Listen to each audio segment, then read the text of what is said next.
আসসালামু আলাইকুম। আজকের রেসিপি হালিম হালিম রেসিপি। অনেক সুস্বাদু মজাদার খাবার আজকে আমি বাসায় তৈরি করেছি। রেসিপিটা অনেক সহজ পদ্ধতিতে রাঁধুনি হালিম মিক্স দিয়ে আজকে তৈরি করেছি। অনেক সুন্দর পারফেক্ট হয়েছে, খেতেও অনেক দারুণ।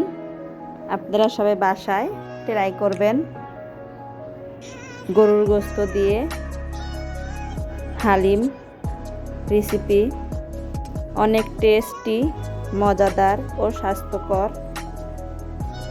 আমি এখানে হালিম মিক্সের প্যাকেট থেকে 1 প্যাকেট ডাউলের গুঁড়া, সরিষার দানা আছে গরম পানির ভিতরে আমি মিশিয়ে নিচ্ছি।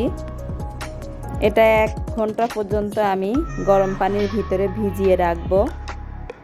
এটার ভিতরে আছে সরিষার দানা, আছে 3-4 আইটেমের ডাউল। এই প্যাকেটের ভিতরে একটা মশলাও দেওয়া আছে। এইখানে আমি আধা কেজি গরুর গোশত নিয়েছি। গরুর গোশতের ভিতরে হালিম মিক্স মশলার অর্ধেক মশলা দিয়ে দিয়েছি। তেজপাতা, এলাচ, দারচিনি, 1 চামচ হলুদের গুঁড়া, 1 চামচ মরিচের গুঁড়া, আর দিয়েছি আদা রসুন বাটা দিয়ে সুন্দর মতন কষিয়ে নিচ্ছি। কষানো হয়ে গেলে আমি এইখানে গরম পানি ঢেলে দিয়ে দেব। আমার গোশতটা সুন্দর মতন কষানো হয়ে গেছে। এখন আমি গরম পানি ঢেলে দিচ্ছি পরিমাণ মতন।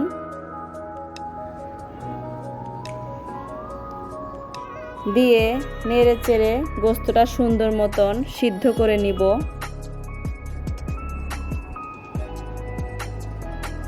আমার বলক চলে এসেছে, গোশতটাও সুন্দর সেদ্ধ হয়ে গেছে।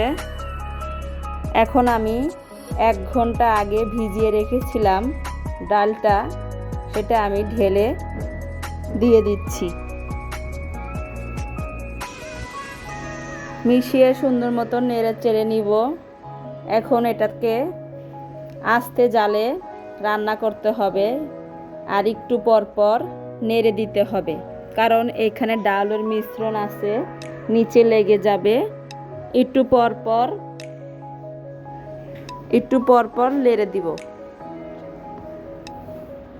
3টা কাঁচামরিচ, আনাম কাঁচামরিচ দিয়ে দেব। বাকি মশলাটুকু ঢেলে দেব।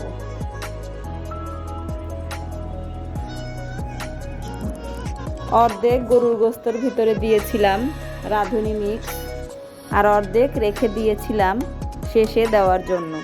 শেষে দিলে সুন্দর একটা ফ্লেভার আসে, খেতেও অনেক দারুণ লাগে। এখন আমি 3টা শুকনা মরিচ, পেঁয়াজ, রসুন কুচি দিয়ে বাগার ছাড়ব। বাগারটা দিলে সুন্দর একটা ফ্লেভার আসে, খেতেও অনেক দারুণ হয়।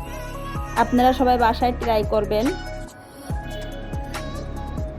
দেখবেন এই সিস্টেমে রান্না করলে হালিমটা বাচ্চারা চেটে পুটে খাবে। হালকা একটু কালার আসলে আমার বাগারটা হয়ে গেছে, কালার চলে এসেছে। এখন আমি হালিমের ভিতরে ঢেলে দেব। ঢেলে দিয়ে সুন্দর মতন নেড়ে চেড়ে আমার হালিমটা রেডি হয়ে গেছে। এখন আমি এটা নামিয়ে নেব। নামানোর পরে আরও ঘন হয়ে যাবে, কারণ এখানে 4-5 আইটেমের ডাউল আছে, সরষা আছে, এজন্য। আমি পরিবেশন করে আপনাদের দেখাচ্ছি।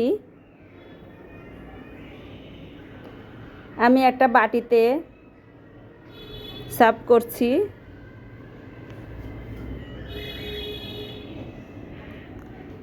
এইখানে পরিবেশন করার জন্য আমি নিয়েছি পেঁয়াজ বেরেস্তা, নিয়েছি ধনেপাতা কুচি, কাঁচামরিচ কুচি, আদা কুচি করে সুন্দর মতন ছড়িয়ে লেবুটা দিয়ে খেলে টেস্টি, দারুণ মজাদার। ভিডিওটা কীরকম হয়েছে সবাই জানাবেন। আল্লাহ হাফেজ।